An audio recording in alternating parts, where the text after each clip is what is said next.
जिंदगी में बंदगी तू करना है, जिंदगी में बंदगी तू करना है,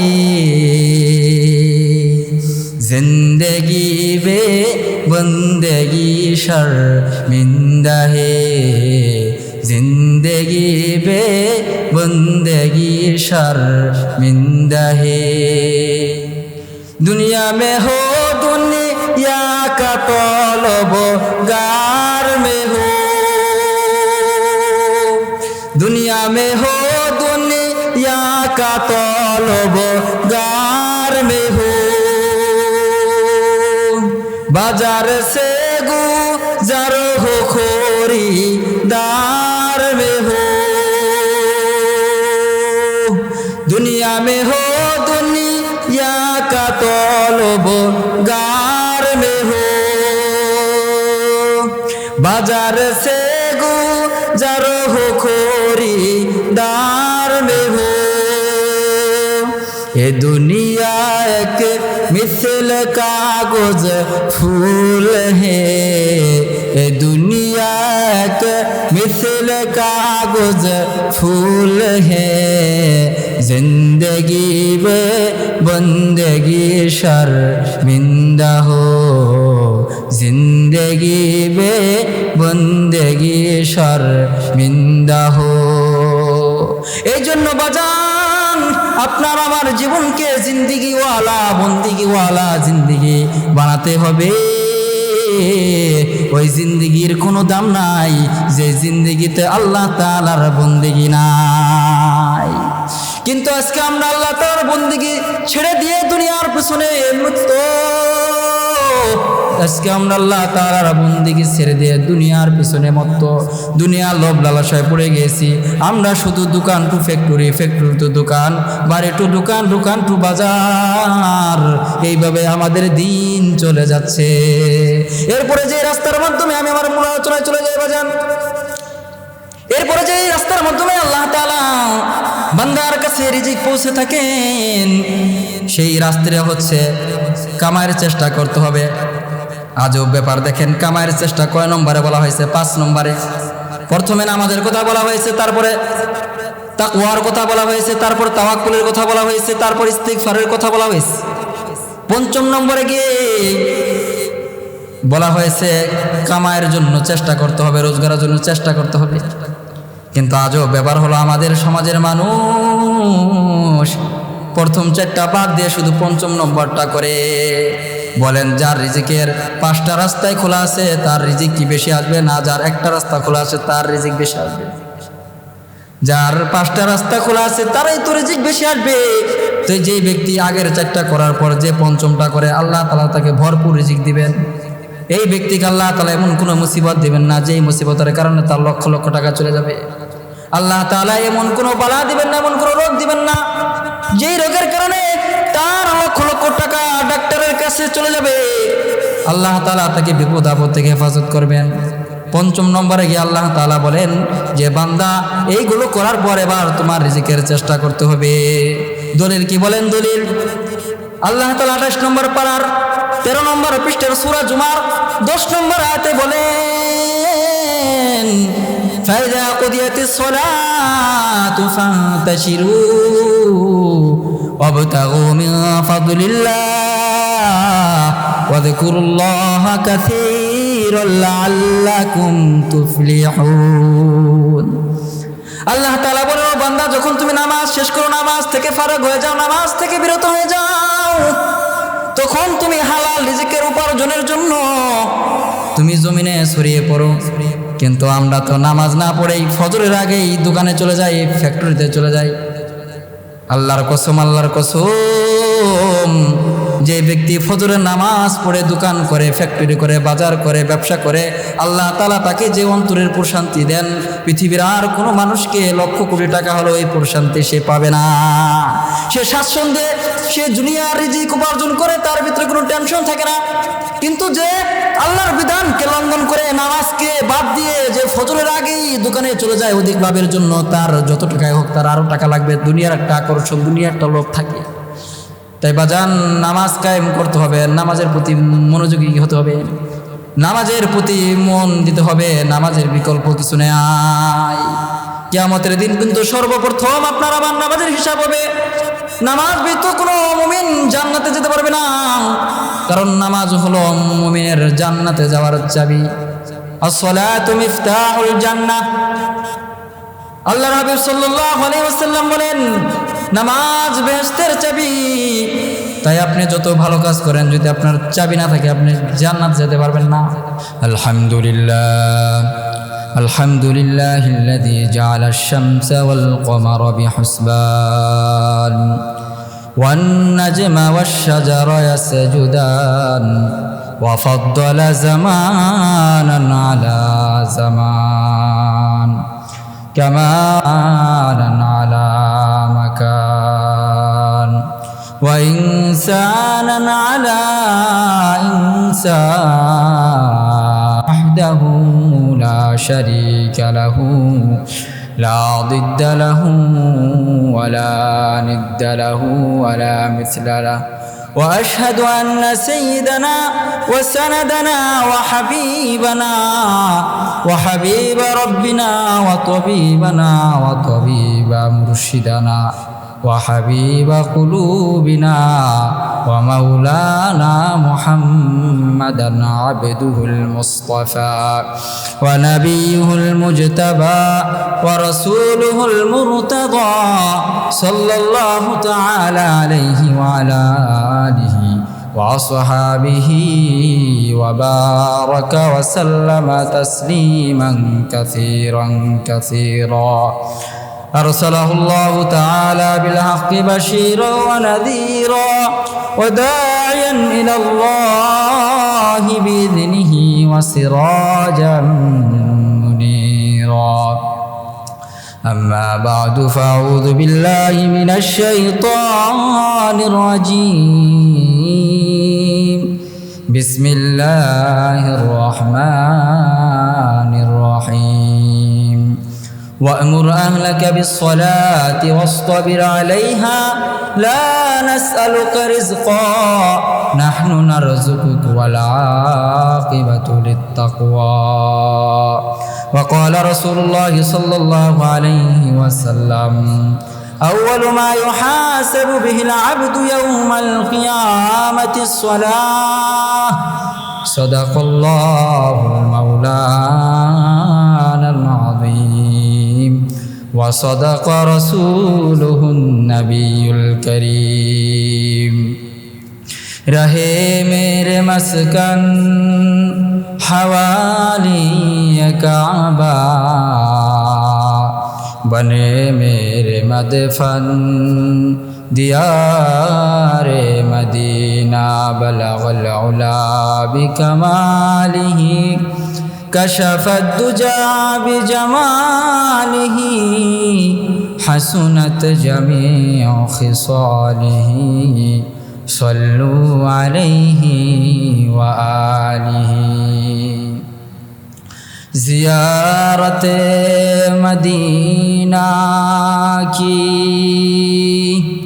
دل میں ہے تمنا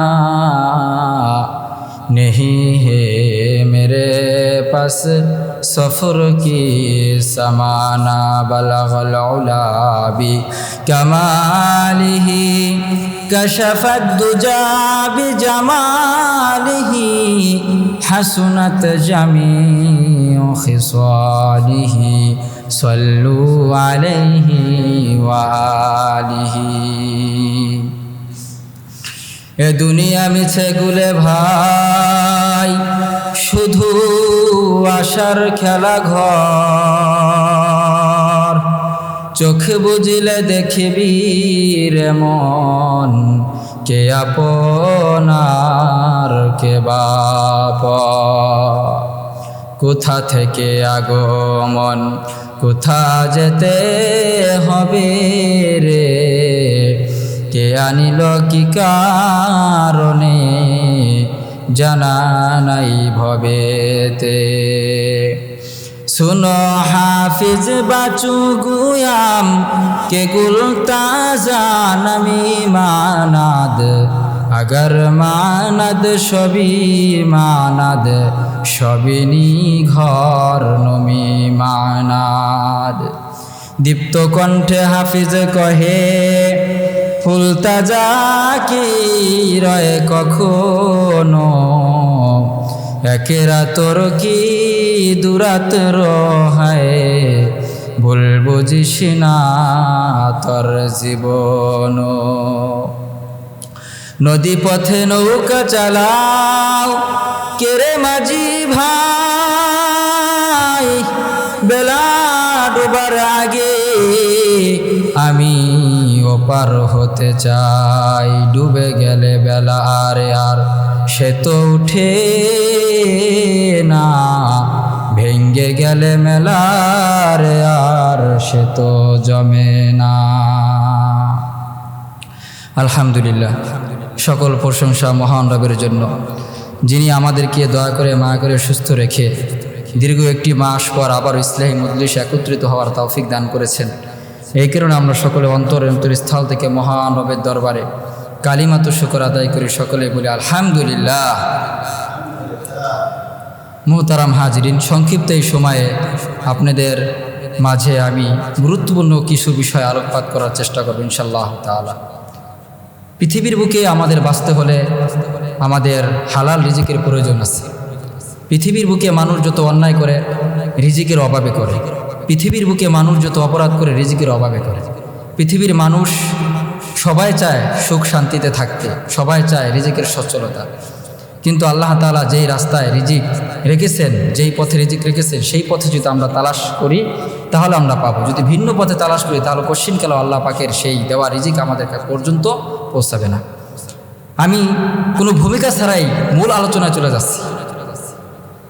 আপনারা একটা হাদিস সকলেই শুনেছেন যে আল্লাহ তাআলা মানুষ সৃষ্টির 50 বছর আগে সকলের রিজিকের ব্যবস্থা করে রেখেছেন, সবার জন্য রিজিক বরাদ্দ। কিন্তু এখন প্রশ্ন, সবার জন্য রিজিক বরাদ্দ, কিন্তু সব মানুষ কিন্তু রিজিকের সচ্ছলতা নেই, অনেক কিন্তু রিজিকের অভাবে আছে, রিজিক তার পর্যন্ত পৌঁছে না, অনেক অনাহারে থাকেন, অভাবে থাকেন। কারণ খুব গুরুত্বপূর্ণ আলোচনা, খুব মনোযোগ সহকারে শুনবেন, বোঝার চেষ্টা করবেন, নিজে আমল করবেন, পরিবারের কাছে পৌঁছে দেবেন। আমি জাস্ট আপনাদের মতো করে বোঝানোর জন্য একটা উদাহরণ দিই।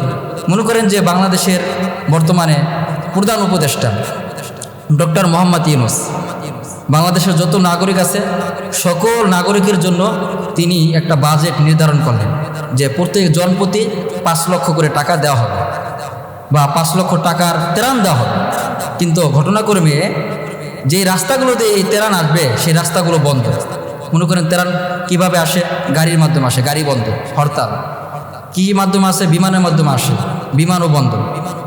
কি নদীপথে আসে, নদীপথও বন্ধ, স্থলপথ বন্ধ, আকাশপথ বন্ধ, নদীপথ বন্ধ। অথবা কিভাবে আসে? ব্যাংকের মাধ্যমে টাকা আসে, ব্যাংকও বন্ধ। বিকাশের মাধ্যমে টাকা আসে, বিকাশও বন্ধ। তাহলে আপনার আমার কাছে কিন্তু এই রিজিক পৌঁছাতে পারবে না। কথা বললেন, মনোযোগ সহকারে শুনেন। তাহলে আপনার আমার পর্যন্ত থেকে রিজিক পৌঁছাতে পারবে না। তিনি তো বাজেট করেছেন, কিন্তু এই রাস্তাগুলো বন্ধ থাকার কারণে, এই রাস্তাগুলো আমরাই হয়তো আমাদের কোনো অপরাধের কারণে মিটিং মিছিল করে, হরতাল করে, অথবা আমাদের কোনো সমাবেশের কারণে রাস্তাগুলো বন্ধ করার কারণে আমাদের পর্যন্ত রিজিক পৌঁছাবে না। ঠিক আল্লাহ তাআলা আমাদের জন্য রিজিকের ব্যবস্থা করে রেখেছেন। রিজিকের 7টি পথ আল্লাহ তাআলা নির্ধারণ করে দিয়েছেন, যে 7টি রাস্তা দিয়ে বান্দার কাছে, এই 7টি রাস্তা দিয়ে বান্দার কাছে রিজিক পৌঁছাবে, এই 7টি রাস্তা দিয়ে বান্দার কাছে রিজিক আসবে। কিন্তু যদি আমাদের অপরাধের কারণে, আমাদের গুনাহের কারণে এই রিজিকের রাস্তা যদি আমরা বন্ধ করে ফেলি তাহলে কিন্তু আমাদের পর্যন্ত রিজিক পৌঁছাবে না। তো সেই 7টা রাস্তা কি? এই 7টা বিষয়ের উপর আমি কোরআন হাদিসের দলিল দিয়ে এই 7টা বিষয়, 7টা রাস্তা কি, কোন 7টি কাজ, যেই 7টি কাজ করলে আপনার আমার পর্যন্ত রিজিক পৌঁছাবে, সেই 7টি বিষয় নিয়ে আলোকপাত করে আজকে আমার আলোচনা শেষ করে দেব ইনশাআল্লাহ তাআলা। মনোযোগ সহকারে শুনবেন। 1 নম্বর হচ্ছে নামাজ নামক রাস্তার মাধ্যমে বান্দার কাছে রিজিক পৌঁছে। 1 নম্বর কি বলেন? নামাজ। নামাজ নামক রাস্তার মাধ্যমে বান্দার কাছে রিজিক পৌঁছে। মুহতারাম হাজিরিন, 1 নম্বর হচ্ছে নামাজ নামক রাস্তার মাধ্যমে বান্দার কাছে রিজিক পৌঁছে। যদি কোনো ব্যক্তি সময় মতো নামাজ আদায় করে, যদি কোনো ব্যক্তি নামাজের পাবন্দি করে, নামাজের প্রতি গুরুত্ব দেয়, তাহলে আল্লাহ তাআলা তার কাছে রিজিক পৌঁছে দেন, কারণ তার রাস্তা ক্লিয়ার আছে। এটা আমার কোনো বানানো কথা নয়।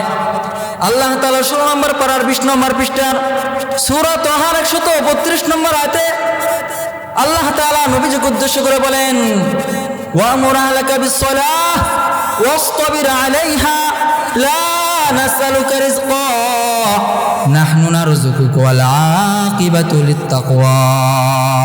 আল্লাহ তাআলা নবীজিকে উদ্দেশ্য করে বলেন, হে নবী, আপনি আপনার পরিবারকে, আপনার উম্মতকে, আপনার জাতিকে, আপনার কওমকে, আপনার সম্প্রদায়কে আপনি নামাজের নির্দেশ দেন। আপনি নিজে ওই নামাজের প্রতি অটল অবিচল থাকুন। আমি আল্লাহ আপনার কাছে রিজিক চাই না। লা নাসআলুকা রিজকা, আপনার দিন রাত্র এক করে আপনার কাজ করতে হবে না। আমি কিন্তু আল্লাহ তাআলা রিজিকের মুখাপেক্ষী না। আমি আল্লাহ আপনার কাছে রিজিক চাই না, বরং আপনি যদি সময় মতো নামাজ আদায় করেন, আপনার উম্মাহ যদি সময় মতো নামাজ আদায় করে, আপনার কওম যদি সময় মতো নামাজ আদায় করে, তাহলে আমি আল্লাহ তাদেরকে রিজিক দান করব। নাহনু নারযুকুক ওয়াল আকিবাতু লিত্তাকওয়া, আর শুভ পরিণাম হলো মুত্তাকিদের জন্য। এক নম্বর রাস্তা আমরা জানতে পারলাম, নামাজের মাধ্যমে বান্দার কাছে রিজিক পৌঁছে। কেউ যদি নামাজের পাবন্দি করে, কেউ যদি সময় মতো নামাজের গুরুত্ব দেয়, কেউ যদি আল্লাহ তাআলার এই মহান বিধান পালন করে, তাহলে আল্লাহ তাআলার দায়িত্ব হলো বান্দার কাছে রিজিক পৌঁছানো। অপর এক হাদিসের ভিতরে রাসূল নবী সাল্লাল্লাহু আলাইহি ওয়াসাল্লাম বলেন, মান সাল্লাস সুবহা ফাহুয়া ফি জিম্মাতিল্লাহ। যেই ব্যক্তি সকালের নামাজ পড়লো, অর্থাৎ যেই ব্যক্তি ফজরের নামাজ জামাতের সাথে আদায় করলো, এই ব্যক্তি আল্লাহ তাআলার জিম্মায় চলে গেল। বলেন, কেউ যদি এমপির জিম্মায় চলে যায়, কেউ যদি মন্ত্রীর জিম্মায় চলে যায়, তার কোনো টেনশন থাকেনি। কিন্তু যিনি এমপি, মন্ত্রী, আহকামুল হাকিমিন রব্বে করিম আল্লাহ, তার জিম্মায় যদি কেউ চলে যায়, তাহলে কিন্তু তার রিজিকের কোনো টেনশন থাকবে না। তো এক নম্বর আমাদের নামাজ পড়তে হবে বাজান। নামাজের অনেক গুরুত্ব রয়েছে, নামাজের অনেক ফজিলত রয়েছে, নামাজ না পড়ার অনেক শাস্তিও রয়েছে। এটা আলাদা একটা বিষয়। এই বিষয় নিয়ে যদি আলোচনা করতে যাই দীর্ঘ হয়ে যাবে বয়ান। কিন্তু আমার বিষয় হচ্ছে যে 7টা পথ আপনাদের সামনে বলে দেওয়া, 7টা রাস্তা, যে রাস্তা দিয়ে আল্লাহ তাআলা বান্দার কাছে রিজিক পৌঁছান। 2 নম্বর হলো তাকওয়া নামক রাস্তার মাধ্যমে, অর্থাৎ তাকওয়া অর্জন করলে, তাকওয়ার পথে চললে, হালালভাবে জীবন যাপন করলে, হারাম থেকে বেঁচে থাকলে আল্লাহ তাআলা এই বান্দার কাছে রিজিক পৌঁছে দেন। এটা আমার কোনো বানানো কথা নয় না গো বাজান, আমার কোনো বানানো কথা না। আল্লাহ তাআলা 28 নম্বর পারার 17 নম্বর পৃষ্ঠার সূরা তালাকের 2 ও 3 নম্বর আয়াতে আল্লাহ তাআলা বলেন, ওয়া মান ইয়াত্তাকিল্লাহা ইয়াজআল লাহু মাখরাজা ওয়া ইয়ারযুকুহু মিন হাইথু লা ইয়াহতাসিব ওয়া মান ইয়াতাওয়াক্কাল আলাল্লাহ ফাহুয়া হাসবুহু ইন্নাল্লাহা বালিগু আমরি ক্বাদ জাআলাল্লাহু লিকুল্লি শাইইন কদরা। আল্লাহ তাআলা বলেন, ওয়া মান ইয়াত্তাকিল্লাহ, যেই ব্যক্তি আমি আল্লাহ তাআলাকে ভয় করে জীবন যাপন করবে, আমি আল্লাহ তাআলাকে ভয় করবে, মুত্তাকি হবে, তাকওয়া অবলম্বন করবে, এই বান্দা যদি কোনো বিপদের সম্মুখীন হয়, তাহলে আমি তাকে বিপদ থেকে উদ্ধার করব। আর যদি সে কোনো রিজিকের অভাবে থাকে, তাকে এমন স্থান থেকে রিজিক দান করব, যে স্থান থেকে রিজিক আসার ব্যাপারে তার কোনো কল্পনাও ছিল না। লা ইয়াহতাসিব, তার কোনো কল্পনাও ছিল না। এরপরে আল্লাহ তাআলা একটা উসুল করে দেন, ওয়া মান ইয়াত্তাকিল্লাহ ওয়া মান ইয়াতাওয়াক্কাল আলাল্লাহ ফাহুয়া হাসবুহু ইন্নাল্লাহা বালিগু আমরি ক্বাদ জাআলাল্লাহু লিকুল্লি শাইইন কদরা। আল্লাহ তাআলা বলেন, যেই ব্যক্তি, যেই বান্দা আমার উপর তাওয়াক্কুল করবে, আমার উপর ভরসা করবে, আমি আল্লাহ তার রিজিকের ব্যবস্থা করে দেব, আমি আল্লাহ তার জন্য যথেষ্ট হয়ে যাব। আল্লাহ তাআলা বলেন, আমি কোনো দুনিয়ার এমপি মন্ত্রীর মতো কথা বললাম আর এটা পালন করলাম না, এটা না, এটা আমার নীতি না, ইন্নাল্লাহা বালিগু আমরি, নিশ্চয় আল্লাহ তাআলা যা বলেন তা করে থাকেন। কদ জাআলাল্লাহু লিকুল্লি শাইইন কদরা। আল্লাহ তাআলা বলেন শুধু মানব নয়, পৃথিবীর ভিতরে যত মাখলুক আছে সমস্ত মাখলুকের রিজিকের ব্যবস্থা আমি আল্লাহ করে রেখেছি। আমি আল্লাহ এমন সত্তা। 2 নম্বর রাস্তা গেল বাজান। 1 নম্বর হচ্ছে নামাজ নামক রাস্তার মাধ্যমে বান্দার কাছে রিজিক আসে। 2 নম্বর হলো তাকওয়া নামক রাস্তার মাধ্যমে বান্দার কাছে রিজিক আসে। 3 নম্বর রাস্তা হলো তাওয়াক্কুল। যদি আমি তাওয়াক্কুল অবলম্বন করতে পারি, যদি আমার তাওয়াক্কুল ঠিক থাকে, যদি আল্লাহর প্রতি আমার ভরসা থাকে, যদি আল্লাহর প্রতি আমার আস্থা থাকে, তাহলে আল্লাহ তাআলা আপনার কাছে আমার কাছে যথা সময়ে রিজিক পৌঁছে দিবেন। এটা আমার কোনো বানানোর কথা না। তিরমিজি শরীফের হাদিস 2344 নম্বর হাদিস। কত নম্বর হাদিস বাজান বলেন? 2344 নম্বর হাদিস। হাদিসের ভিতরে রাসূল আরবি সাল্লাল্লাহু আলাইহি ওয়াসাল্লাম বলেন, আন ওমর ইবনে আল খাত্তাব রাদিয়াল্লাহু তাআলা আনহু আনিন নবী সাল্লাল্লাহু আলাইহি ওয়াসাল্লাম قال لو انكم توكلون على الله حق توكله لرزقكم كما يرزق الطير تغدو خماصا وتروح بطانا। রাসূল আরবি সাল্লাল্লাহু আলাইহি ওয়াসাল্লাম বলেন, যদি তোমরা পাখিদের মতো আল্লাহ তাআলার উপর তাওয়াক্কুল করতে পারো, যদি তোমরা পাখিদের মতো আল্লাহ তাআলার উপর ভরসা করতে পারো, তাহলে পাখিদের মতো আল্লাহ তাআলা তোমাদেরকে রিজিক দিবেন। কই তোমরা দেখো না পাখিরা সকালবেলা খালি পেটে বের হয়ে যায় আর সন্ধ্যাবেলা তারা ভরা পেট নিয়ে ঘরে ফিরে। সুবহানাল্লাহ। পাখিরা বলেন কোন ডিগ্রি অর্জন করেছে, কোন পাখিরা ডক্টর পাস করেছে, কোন পাখিরা সমাজের এমপি, কোন পাখিরা সমাজের মন্ত্রী, কোন পাখিরা সমাজের চেয়ারম্যান, কিন্তু আল্লাহ তাআলা তার রিজিক দিতেছেন কিনা বলেন? কি জন্য দিতেছেন? তার আল্লাহর উপর ভরসা আছে। যে আল্লাহ আমাকে সৃষ্টি করেছেন ওই আল্লাহ তাআলাই আমাকে রিজিক দান করবেন। তো এরকম ভরসা যদি আপনিও আমি করতে পারি, তাহলে আল্লাহ তাআলা আপনার আমার পর্যন্ত রিজিক পৌঁছে দিবেন। তো 3 নম্বর রাস্তার কথা বলা হলো। 3 নম্বর হলো আল্লাহ তাআলার উপর ভরসা রাখা, আল্লাহ তাআলার উপর আস্থা রাখা, আল্লাহ তাআলার উপর তাওয়াক্কুল রাখা। 4 নম্বর হচ্ছে ইস্তিগফারের আমলের মাধ্যমে আল্লাহ তাআলা বান্দার কাছে রিজিক পৌঁছায়।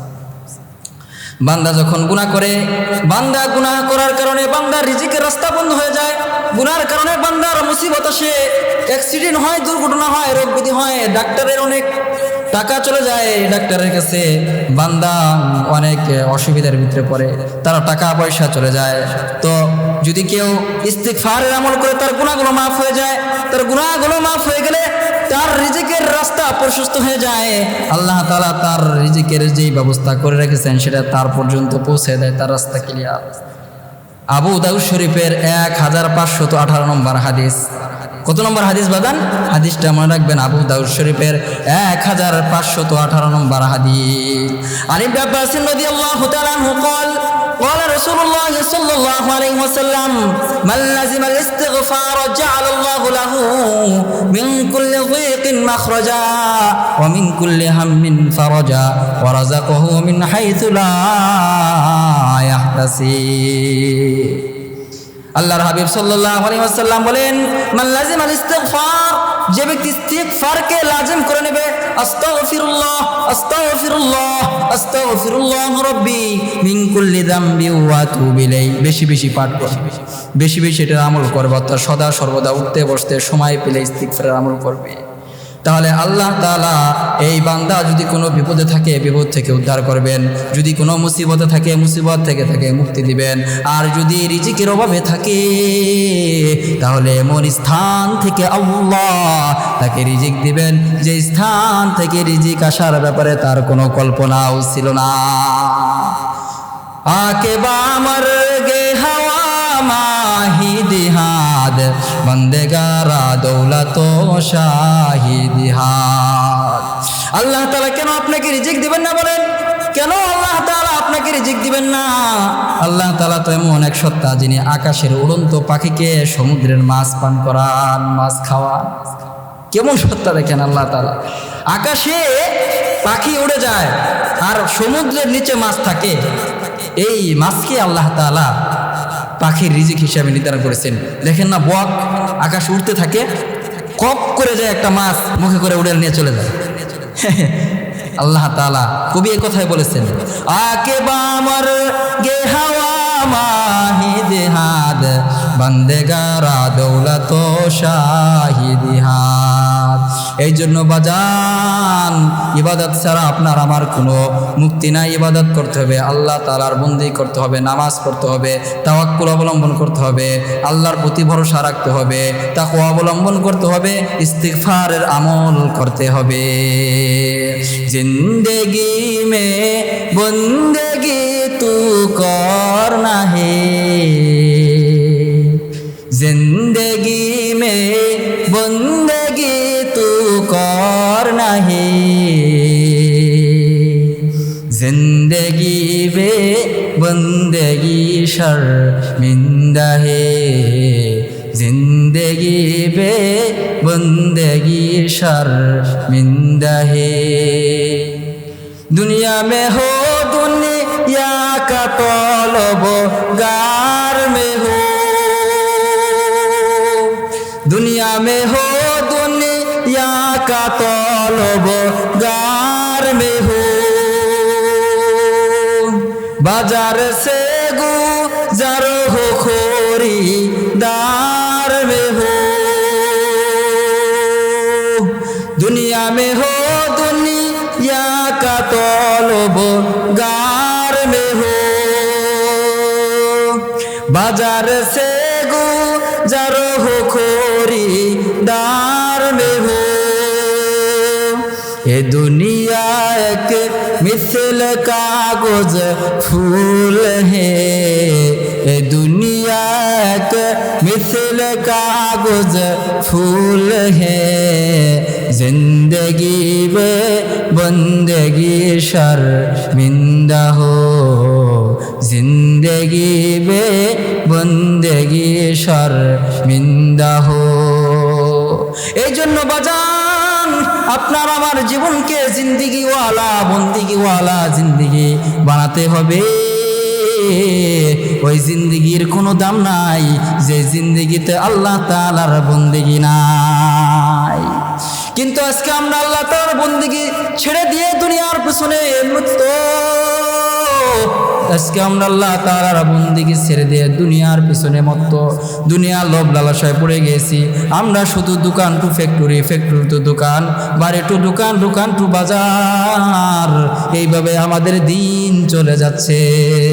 এরপরে যে রাস্তার মাধ্যমে আমি আমার মূল আলোচনায় চলে যাই বাজান, এরপরে যে রাস্তার মাধ্যমে আল্লাহ তাআলা বান্দার কাছে রিজিক পৌঁছে থাকেন, সেই রাস্তাটা হচ্ছে কামাইয়ের চেষ্টা করতে হবে।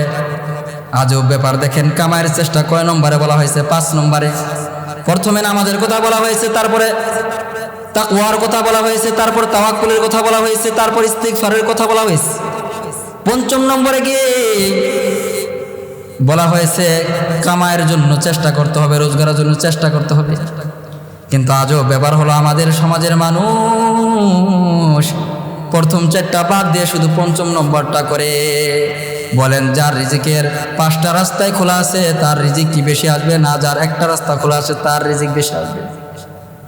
যার 5টা রাস্তা খোলা আছে তারাই তো রিজিক বেশি আসবে।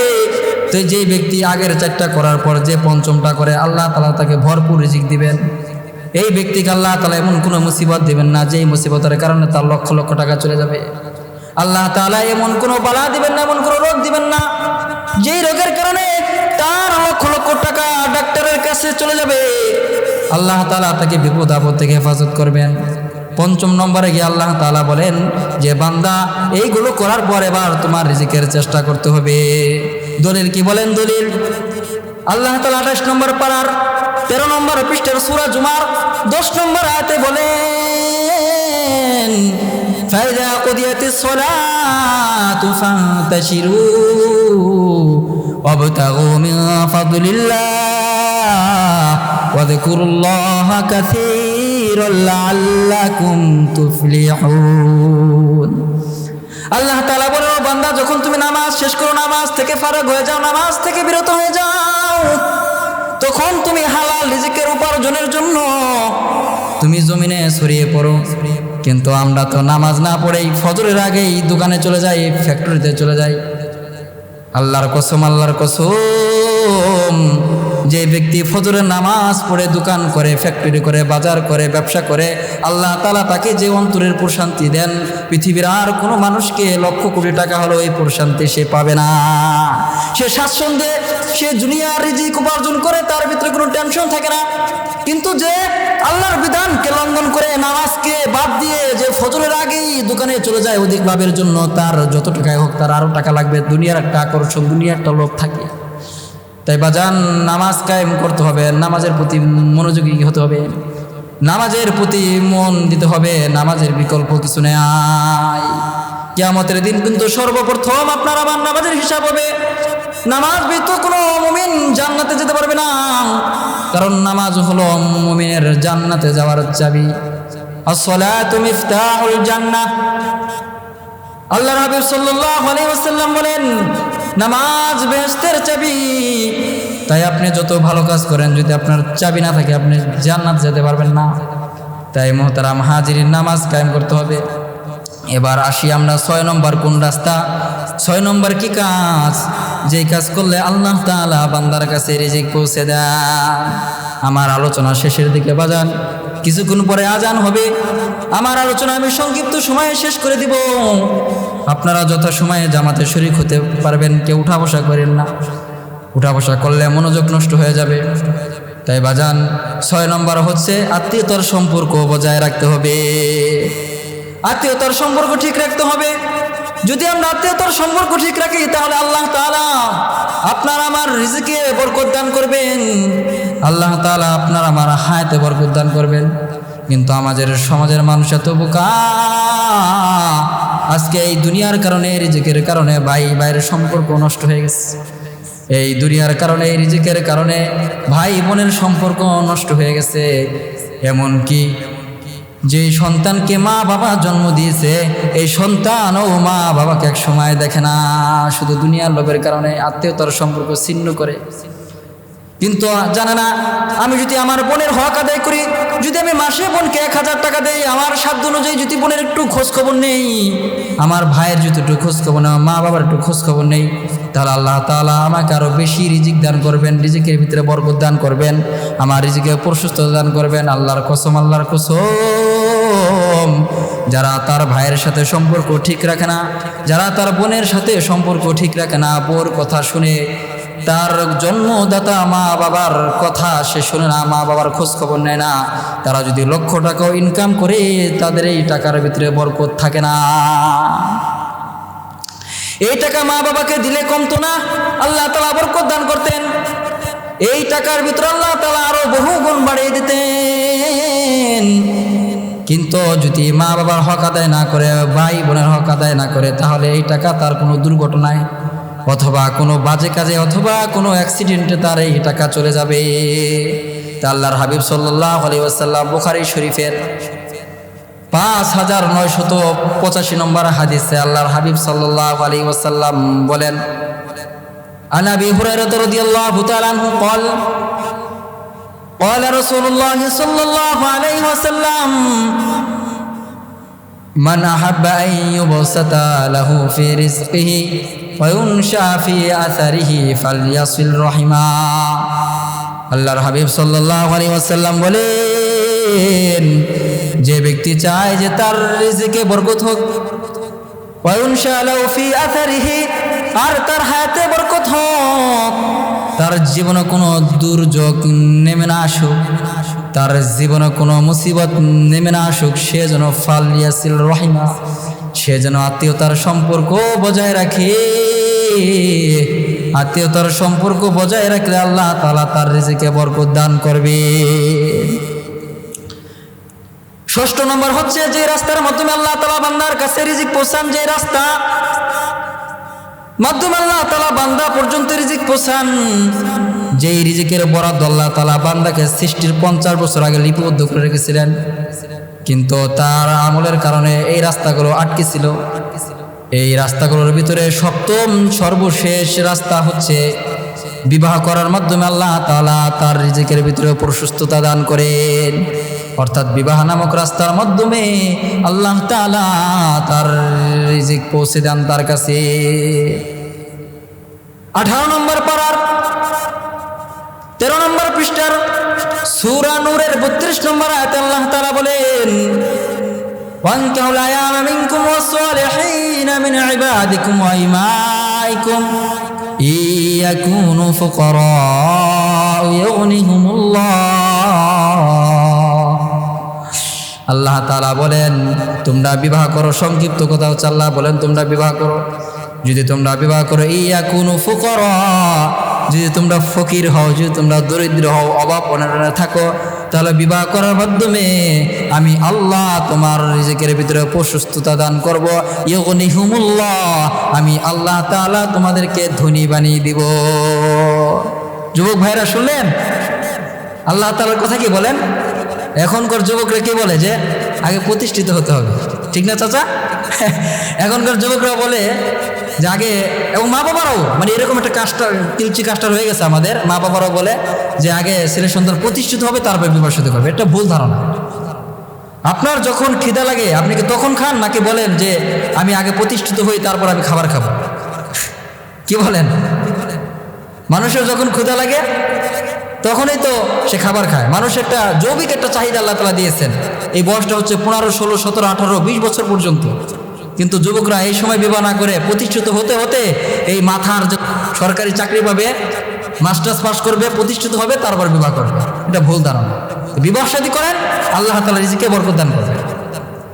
তারপর আলোচনা শেষ মোহতারাম হাজরিন। তো বুঝলেন যে আমরা যে আমাদের কেন অভাব অনটন থাকি, এই 7টা পথ যদি আমরা বেছে নিতে পারি, এই 7টা আমল যদি আমরা করতে পারি এক কথায়, তাহলে আল্লাহ তাআলা আমাদের পর্যন্ত রিজিক পৌঁছে দেবেন। আমরা এই রাস্তাগুলো আমাদের বদ আমলের কারণে আমরা আটকে রেখেছি। তাই আল্লাহ তাআলা তো রিজিক বরাদ্দ করেছেন, কিন্তু এই রিজিক আমাদের পর্যন্ত পৌঁছে না। এই জন্য রাস্তাগুলো ক্লিয়ার করতে হবে। মোহতারাম হাজরিন, আমি সংক্ষিপ্তভাবে আবারও এই 7টার কথা আপনাদের বলে দিই। 1 নম্বর কি বলেছিলাম বলেন? নামাজ। দলিল কি? 1 নম্বর হচ্ছে নামাজ। সময় মনে হয় প্রায় কাছেই গেছে, তো যাক ইনশাল্লাহ আপনারা 7টা পয়েন্ট মনে রাখবেন। 1 নম্বর হচ্ছে নামাজ, 2 নম্বর হচ্ছে তাকওয়া, 3 নম্বর হচ্ছে তাওয়াক্কুল, 4 নম্বর হচ্ছে ইস্তিগফারের আমল, 5 নম্বর হচ্ছে রিজিকের চেষ্টা করতে হবে, কামাই রোজগারের চেষ্টা করতে হবে, 6 নম্বর হচ্ছে আত্মীয়তার সম্পর্ক বজায় রাখতে হবে, 7 নম্বর হচ্ছে বিবাহ শাদী করতে হবে। সংক্ষিপ্ত সময়ে যে আলোকপাত করলাম, আল্লাহ তাআলা আমাদের সবাইকে আমল করার তৌফিক দান করেন। মোহতারাম হাজরিন, আমি আপনাদেরই মসজিদের ইমাম খতিব, আমি সংক্ষিপ্ত সময়ে আলোকপাত করলাম। আমাদের হুজুর আসতেছেন পথে, তো আস্তে আস্তে আমি কিছু আলোকপাত রাখলাম ইনশাল্লাহ। তো ইশারের পরে, নামাজের পরেই আমাদের মূল ইসলাহি যে মজলিস, হজরত আসবেন, আলোচনা করবেন। আপনারা দোয়া করবেন আমার জন্য, আল্লাহ তাআলা যেন আমাকে দ্বীনের রাস্তায় কবুল করেন, ইখলাসের সাথে দ্বীনের খেদমত করার তৌফিক দান করেন। ওয়া আখিরি দাওয়ানা আনিল হামদুলিল্লাহি রাব্বিল আলামিন।